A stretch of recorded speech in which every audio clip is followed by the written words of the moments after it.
3 out of every 100 retired households in the United States have $1 million or more saved. Just 3? That number has been sitting in Federal Reserve data for years. And yet the $1 million retirement remains the default cultural benchmark. The finish line everyone is implicitly racing toward, even if almost nobody crosses it. So what is actually going on? Because this is not a story about lazy people or bad decisions. The households that fall short are largely the same households that saved consistently, avoided obvious debt traps, and did what they were told. And they still ended up nowhere near the number. This video is about why that happens. The psychology is working against you before you even open a brokerage account. The math that feels broken for the first decade and then suddenly is not. What $1 million actually buys in retirement, which turns out to be something far more specific and far more valuable than the fantasy version most people are chasing. My name is Alex. If you have ever looked at your retirement balance, done the rough math, and felt a quiet unease you could not quite explain, stay with this. Because once you understand the real mechanics behind why 97% of households never reach that number, the goal stops feeling arbitrary, and the path stops feeling impossible. I'm going to show you exactly where the gap opens, why it compounds silently over time, and what the people who actually get there do differently. The place to start is with the target itself, specifically what $1 million saved actually means, and what most people are quietly getting wrong about that definition. Here is a question worth sitting with for a moment. When someone says they have $1 million saved for retirement, what exactly are they talking about? Because it turns out a lot of people are counting things that don't count. And that single confusion is quietly wrecking the math for millions of households who think they are closer than they actually are. So let's get precise about this. When we talk about $1 million saved for retirement, we are talking about liquid investable assets, money sitting in a 401k. That's your employer-sponsored retirement account, or in an individual retirement account, what most people call an IRA. We're talking about a brokerage account, a savings account maybe. Cash has one job: to generate spending power once the paychecks stop coming. That is the definition, and it matters enormously. Your home is not in that number. Your car is not in that number. And look, I understand why people mentally include the house. For a lot of Americans, it is the single largest asset they own. But home equity is not the same as retirement security. A house costs money to maintain every single year. Property taxes do not stop at 65. The roof does not care that you are retired. And if you want to actually spend that equity, your options are either selling the home you live in or taking on debt against it. Neither of those is what anyone pictures when they imagine a comfortable retirement. So strip all of that out. We're left with the investable pile, the actual number. And here is where it gets uncomfortable. According to recent Federal Reserve data, the median retirement account balance for households approaching retirement, people between the ages of 55 and 64, sits at around $185,000. Not a million, $185,000. When you pull back further and look at all U.S. households combined, the median drops to roughly $87,000. Think about what median means here. Half of every household in America has less than $87,000 in retirement savings. Not less than $1 million, less than $87,000. Let me give you a concrete example of what this looks like in real life. Picture a project manager in his early 50s, working for a mid-sized manufacturing company in Ohio. He has been contributing to his 401k for about 20 years. He owns a 4-bedroom house, drives a reasonable car, and takes one family vacation a year. By most visible measures, he looks like someone who is doing fine, and he thinks he is doing fine. When he logs into his retirement account, he sees a balance of $220,000. He feels okay about that number because his house has appreciated significantly, and in his head, the two things sort of blur together into a general sense of financial solidity. But those are two completely different pools. One generates income, the other generates a mortgage payment and a property tax bill. At retirement, $220,000 at the standard 4% withdrawal rate generates $8,800 per year. That is $733 a month from 30 years of consistent saving. Now, that is not a retirement. That is a supplement. Now, you might be thinking, okay, but what about Social Security? And yes, Social Security matters, and we will get to exactly what it adds to the picture. But on its own, $220,000 in investable savings is nowhere near the foundation you need to stop working on your own terms. This is why the definition matters, not as a technicality, because the way you define the target determines whether you even know you're off track. A lot of people feel financially solid in their 40s because they are combining things that should not be combined: home value, retirement accounts, general savings, the car, maybe even a stock based compensation plan they have not fully vested into yet. They look at the blurry total and it feels close enough to comfortable. So they ease up. They let lifestyle drift upward. They delay the aggressive contributions for just one more year. And that is exactly how the gap between 97% of households and the 3% who actually get there quietly opens up. Not from catastrophic decisions, from a slow, comfortable miscounting of what actually matters. Here's where it gets stranger. Even for people who have the definition right, who are watching the correct number, the investable pile, the psychology of how that pile grows works against them in ways that are almost invisible. And that is where the real damage happens. Nobody sets out to sabotage their own retirement. That is the part that never gets said out loud. The people who end up at 62 with $87,000 in their accounts were not reckless. They were not irresponsible. Most of them were doing what felt like the right thing at every single stage. They got the promotion. They bought the house. They upgraded the car when it made sense. They took the vacation because they had earned it. And somewhere in all of that reasonable, justifiable decision making, the retirement number quietly stalled. So what is actually happening here? Because if it is not bad decisions, it has to be something else. And it is. It is a set of invisible forces built into how the human brain processes time and money, and they are working against you constantly, whether you notice them or not. The first one is temporal discounting. This is the psychological mechanism where a reward available right now feels significantly more valuable than the same reward available in the future. Your brain is not broken. This is how it was designed. For most of human history, the future was genuinely uncertain. Grabbing what was in front of you was the smart move. But that same wiring, transplanted into a modern financial life, becomes a liability. A dollar today feels real. A dollar in 30 years feels theoretical. So when the choice is between spending now and investing for a future that feels abstract, spending wins. Not because you are weak, because that is the default setting. The second force is what researchers call salience bias. We pay attention to what we can see. A new car sitting in the driveway is visible. The vacation photos are on your phone. The kitchen renovation changes how the house feels every single morning. But your retirement account balance? You log in maybe twice a year. It does not show up in your daily life. It does not feel real in the same way. And things that do not feel real do not get protected the same way. Then there is financial shame. This one is quieter, but it does real damage. When people feel behind, when the number in the account does not match the number they thought they would have by now, a lot of them just stop looking. They avoid the account. They stop running the projections, not because they are giving up, but because the discomfort of checking is worse than the discomfort of not knowing. And that avoidance is exactly how small gaps become large ones. But the quietest killer of all, and this is the one that gets almost no attention, is lifestyle inflation. Here is how it works. You get a raise. Maybe it is a meaningful one. $8,000 more per year, so roughly $660 more per month after taxes. And almost automatically, the spending adjusts upward to meet it. Maybe it is a slightly nicer apartment. Maybe the car lease gets upgraded. Maybe the grocery budget loosens up. The restaurants get a bit fancier, and a few more subscription services get added. Each individual choice is completely defensible. You earned more. You are spending a little more. That is not a crime. But watch the math on this. If that $660 a month had gone directly into a retirement account instead, invested at a 7% annual return over 25 years, it would become just over $560,000. That is what lifestyle inflation costs. Not the fancy dinners, not the car. The compounding that never happened. Think about a software engineer in his late 30s working in Austin. Every time he got a significant raise, and he got several, his savings rate stayed roughly the same in percentage terms. But his spending grew in absolute dollars. A bigger apartment downtown, a model upgrade on the Tesla, a monthly meal kit service, a streaming bundle, a gym with a pool. Nothing extravagant on its own. But his investable savings, the number that actually matters, barely moved relative to his income. At 38, earning $112,000 a year, he had $94,000 in his 401k.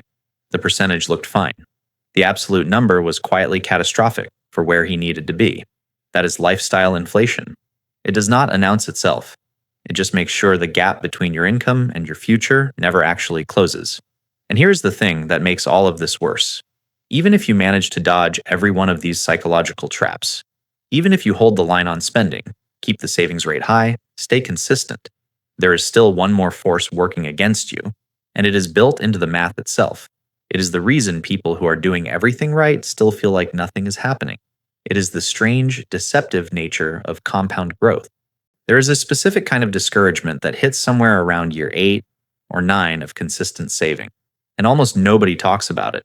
You have been doing everything right, contributing every month, not touching it, watching the market go up, watching it go down, staying the course. And yet the number in the account still feels almost insultingly small relative to the goal. You do the math and realize that at this pace you will be 93 before you hit a million. So you start to wonder if the whole thing is broken. If you are missing something, maybe the people telling you to just keep going have no idea what they are actually talking about. You are not missing anything, but you are in the most psychologically brutal phase of compounding. And understanding why it feels this way changes everything. And here's how compound growth actually works. In the early years, it is not working for you in any way that you can feel. It is working technically, but the base is too small for the returns to matter. Think about it this way. You have $30,000 saved. A solid 10% return on that, which would be a genuinely great year in the market, gives you $3,000. $3,000. After a full year of your money being invested, that does not feel like momentum. It feels like a rounding error. So people quit, or they slow down, or they redirect the money somewhere that feels more tangible, like paying extra on the mortgage or renovating the kitchen.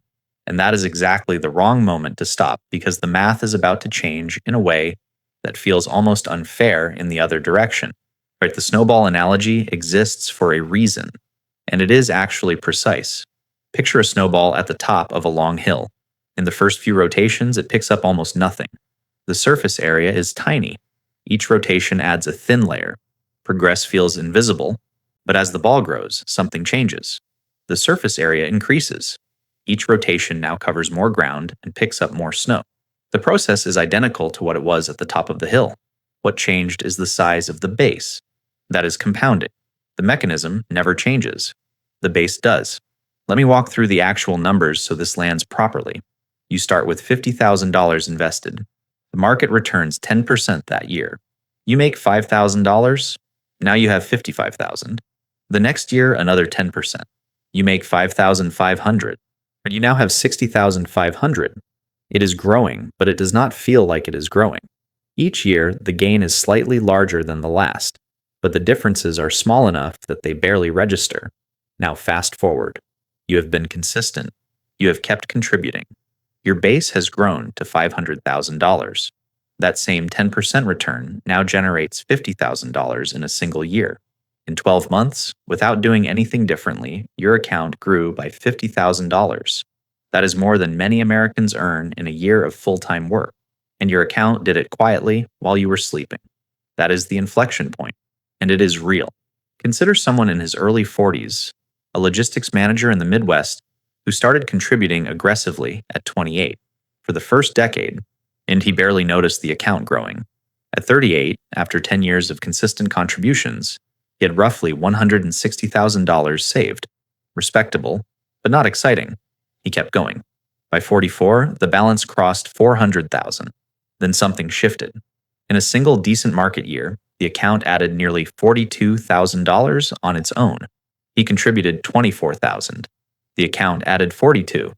His money was now outworking him. That had never been true before. He did not change his strategy. The strategy just finally had enough base to show what it could do. This is why patience in the early years is not just a virtue. It is the actual mechanism. Quitting during the flat part of the curve does not just delay the result. It eliminates it entirely. Because the avalanche only happens if the snowball survives long enough to build the base. And once you understand what the base can actually do, the next question becomes obvious. What does it actually buy you when you get there? Because the answer is probably not what the culture has been selling you. What $1 million actually buys you in retirement is far more specific, and in some ways, far more valuable. than the fantasy version most people are chasing. The $1 million retirement fantasy has a very specific aesthetic. You have seen it: the boat, the beach house, the golf course at 10 in the morning on a Tuesday. The implication that once you cross the seven-figure line, your life transforms into something unrecognizable from what it was before. That image is doing a lot of damage, not because it is aspirational, but because it sets the wrong expectation for what the money is actually supposed to do. And when reality does not match the fantasy, people either chase a number they do not need or feel like a failure when they hit a number that should be enough. So let's be precise about what $1 million actually buys you in retirement, not the fantasy version, the mechanical version. The most widely used framework for this is called the 4% withdrawal rule. The logic behind it comes from decades of research into how long retirement portfolios last under different market conditions. The basic finding is this: if you withdraw 4% of your portfolio in the first year of retirement and adjust that amount slightly for inflation each year, there is a very high probability your money lasts 30 years or more. It is not a guarantee, but it is the most stress-tested benchmark we have. Run the math on $1 million. 4% of $1 million is $40,000 per year. That is $3,333 per month before taxes. On its own, that number might feel underwhelming. Depending on where you live and what you are used to spending, it may or may not cover everything comfortably. But here is what changes the picture entirely. The Social Security. The average Social Security benefit for a retired worker in 2026 sits at roughly $1,910 per month. For a single retiree combining $1 million portfolio with an average Social Security payment, total annual income lands at around $62,900. For a married couple where both spouses receive benefits, even if one benefit is smaller, combined income can easily reach $85,000 to $90,000 per year. Now consider that most retirement expenses are lower than working life expenses. The mortgage is often paid off or close to it. The kids are grown. You are not commuting. You're not buying work clothes or funding a retirement account anymore because you are already in it. Research consistently shows that most retirees spend somewhere between 70 and 80% of their pre-retirement income and report the same or higher satisfaction with their daily lives. At $62,000 to $90,000 a year in combined income, with lower fixed costs than your working years, that is not a restricted life. That is a comfortable one. But here is the reframe that actually matters. The goal of $1 million is not to make you rich. It is to make you resilient. Think about a retired school principal in her late 60s, living in a mid-sized city in Tennessee. She hit retirement with just over $1 million in her 403(b). That is the retirement account equivalent for public sector employees, plus her Social Security benefit. Her monthly income is reliable, predictable, and when her furnace failed in January and the replacement cost $4,800, she paid for it in 2 weeks without touching her investment principal. When her adult son lost his job and needed a short-term loan, she could help without destabilizing her own finances. When her doctor recommended a specialist not fully covered by Medicare, she went. None of that is a yacht. All of it is freedom. That is what the money is actually doing. It is not funding a lifestyle. It is absorbing shocks. Every unexpected bill, every health event, every family emergency that would send a financially fragile retiree into a spiral of debt or forced decisions. $1 million portfolio converts those from catastrophes into inconveniences. That is the real return on 30 years of consistent saving. The fragile retiree is not the one who retired with less glamour. It is the one who retired with no buffer. One bad market year, one medical event, one major home repair away from making irreversible decisions under pressure. $1 million is not a status symbol. It is insurance with a very long runway. And if that is what it buys, the logical next question is how the 3% who actually get there manage to pull it off, because the path they take looks almost nothing like what most people expect. There is a version of this story that involves some kind of secret, a strategy that the 3% figured out that everyone else missed, a smarter allocation, a better timing system, an insight into the market that the average person just does not have access to. That version is more satisfying. It gives you something to find, something to learn, a knowledge gap that, once closed, explains the outcome. It is also almost entirely wrong. The people who retire with $1 million or more are not, as a group, smarter investors than everyone else. They did not time the market better. They did not find a superior asset class or a financial advisor with a secret playbook.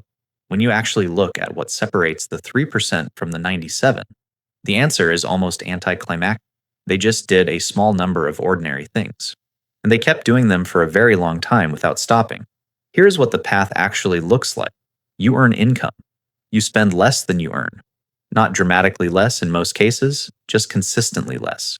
You invest the difference into low-cost, diversified index funds inside tax-advantaged accounts. Your 401k first, up to the employer match at minimum. Then your IRA, that is your individual retirement account, up to the annual contribution limit, which sits at $7,000 in 2026 if you are under 50. Then back to the 401k to maximize the full annual limit of $23,500. You automate all of it, so the decision is never made twice. And then you protect that system from the two things most likely to destroy it. The first threat is panic. Markets fall. They have always fallen. A 30% drop feels like the end of the mechanism. It is not. It is the mechanism working exactly as it should, temporarily. The investors who consistently underperform are not the ones with bad funds. They are the ones who sell during the drop and wait to feel confident before buying back in. By the time they feel confident, the recovery has already happened. They locked in the loss and missed the rebound. Panic selling is not a mistake made by uninformed people. It is made by everyone, including professionals, under sufficient pressure. The 3% are not immune to fear. They just have a rule against acting on it. The second threat is high-interest debt.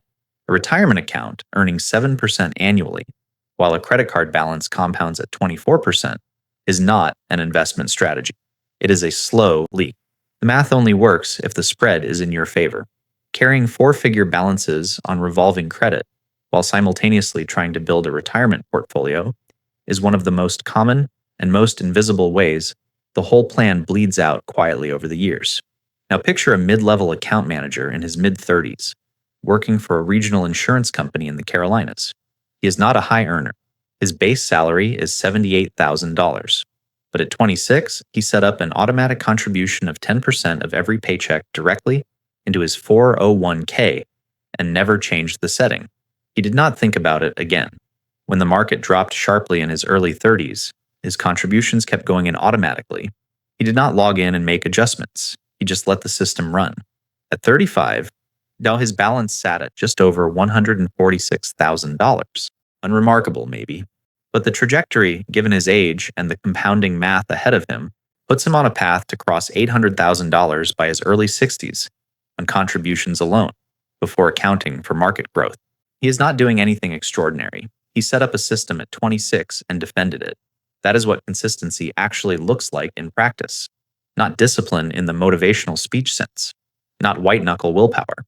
A system that removes the decision from the equation entirely. The people who get there treat their investment contribution exactly like a utility bill. It goes out every month before they see it, before they can spend it, before lifestyle inflation can absorb it. And they do not wait until the end of the month to invest whatever is left. There is never anything left. The investment comes first, and spending adjusts around it. And in a culture that rewards speed, novelty, and optimization, doing the same boring thing every single month for 30 years without deviation is genuinely rare. That is not an insult to anyone who has not done it. It is just an honest observation about how hard it is to stay steady when everything around you is designed to pull your attention and your money in a different direction.